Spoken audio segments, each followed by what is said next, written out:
Good day. Welcome to your second lesson.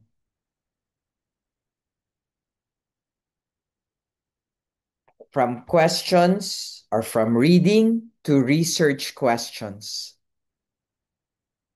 Let me tell you about Ravi. Ravi was one of the most diligent graduate students I've ever met. He spent weeks in the library. He read 40 articles on online learning. He highlighted in yellow, underlined in red, and made sticky notes in rainbow colors. When his advisor asked, "So what's your research question?" Ravi froze. He looked at his pile of notes, shrugged, and said, "I don't know." He had read everything, but he had no question. That's when his advisor said something he'll never forget. "Ravi, reading is the foundation, but you can't live in the foundation. At some point, you have to build." And that's what today's lecture is about. Last lesson, we talked about no read, no write. Today, we're taking the next step from reading to questions. Because reading prepares you, but asking the right question directs you. Let me repeat that. Reading prepares you, but asking the right question directs you. How many of you have had Ravi's experience?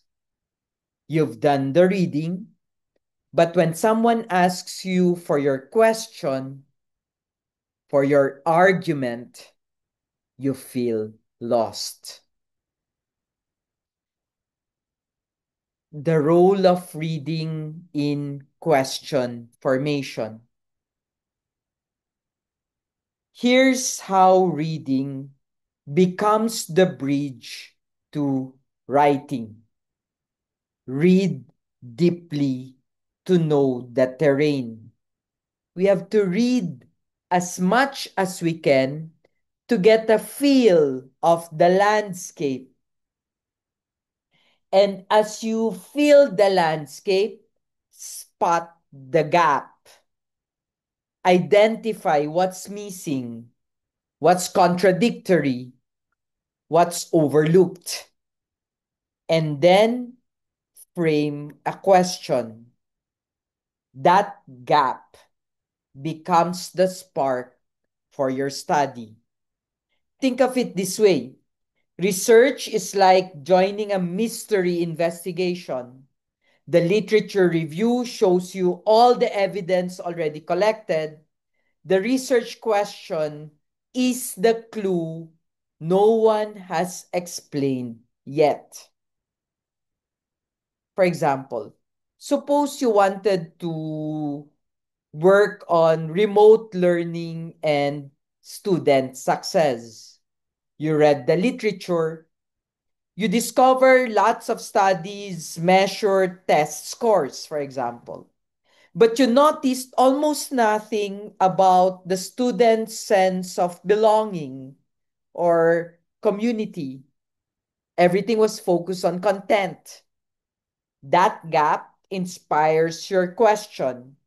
How does remote learning affect students' sense of belonging? See how reading transforms a vague interest into a focused question.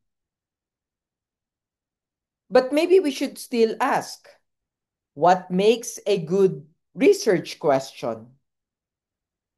A good research question is like a compass. It's like a compass. It must be clear and focused. It must be feasible or doable. It must be significant or important to the field, and it must be theory grounded or connected to theory or prior work.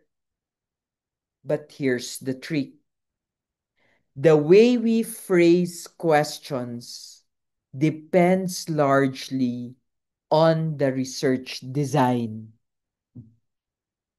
Quantitative questions seek relationships, effects, or differences. So, for example, you can say, does study time predict exam performance? Or is there a relationship between the amount of study time and the student's performance in an examination? That's very quantitative. Qualitative questions, on the other hand, seek meaning. They seek process or lived experience. They ask questions like, how do students describe their experience of online learning? Quantitative and qualitative. We will explore these further when we go to the research design sections. But how do students describe their experience this way? No? Both are actually valuable. Both emerge from the same foundation of reading, but they point in very different directions. Think about your topic. What do you want to work on? If you had to choose today, would your interest lean towards a measurable effect and therefore quantitative, or a deeper exploration of meaning, qualitative? But aside from quantitative and qualitative, let's also look at one other aspect, that is the difference between a hypothesis and a research question. Here's a crucial difference. In quantitative designs, we often test hypotheses, predictions that are derived from prior studies or theories. For example, students who spend more hours studying will achieve higher examination scores. How did you know that? Because you've read studies that said that. That's very quantitative. Qualitative research designs is different. In qualitative research designs, we explore through open-ended questions that are designed to uncover experiences, perspectives, or processes. So we can ask, how do first generation college students describe their sense of community in online classes? Notice the contrast. Hypothesis predicts. Qualitative questions explores. Both are born from reading, but they reflect different logics of inquiry. Imagine trying to phrase a qualitative study as a hypothesis. You'd cut off the very thing you're trying to discover.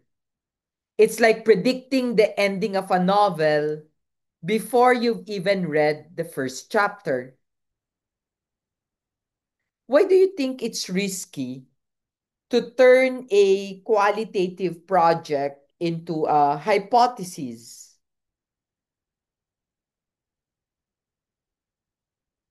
We can look at it in terms of it assuming outcomes. Well, in reality, you'd realize that a priori, it is still important to have a theoretical understanding of possible results. But also in Vito, you have to pay attention about emerging results. That's a skill of a qualitative researcher. It's not true that it closes exploration, but to a certain extent, it defines initially exploration. And of course, while quantitative research is more deductive in terms of its logical formation, qualitative research is more inductive.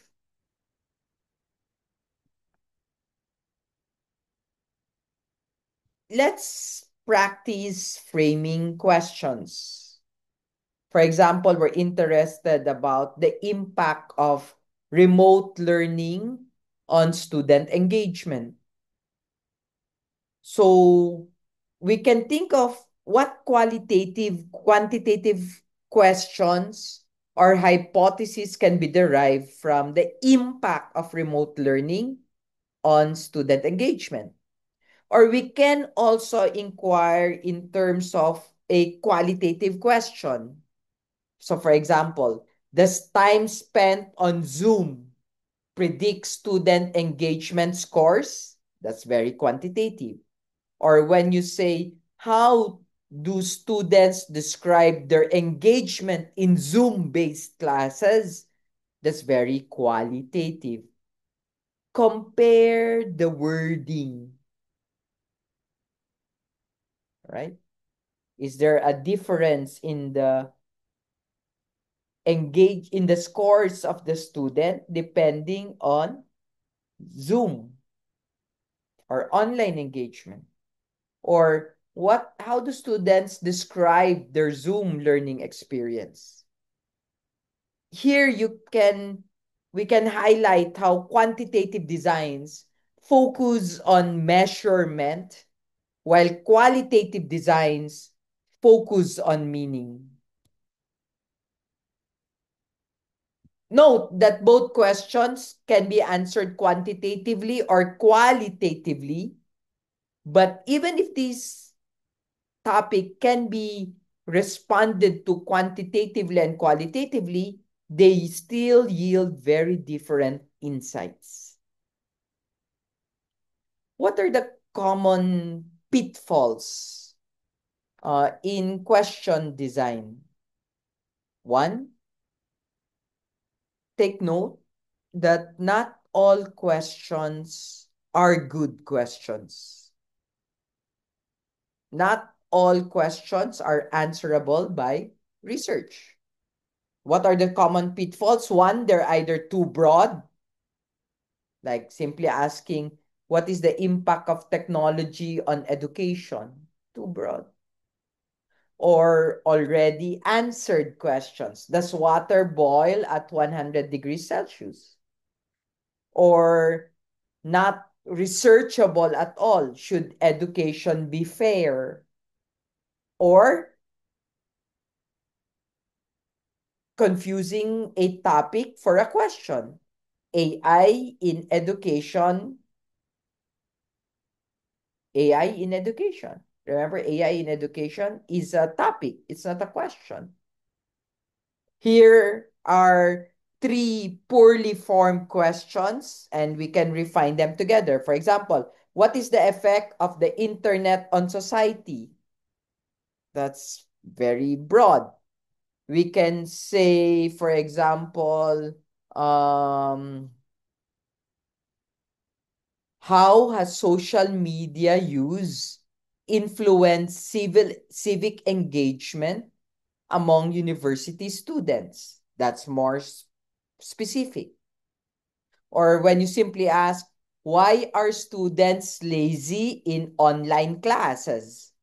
You can revise that by saying, What factors influence student motivation in online learning environments? Or to simply ask AI and education, we can say, how do high school teachers describe their experience using AI tutoring systems? These, if anything, shows how critical reading and careful phrasing can transform vague curiosities into real research questions.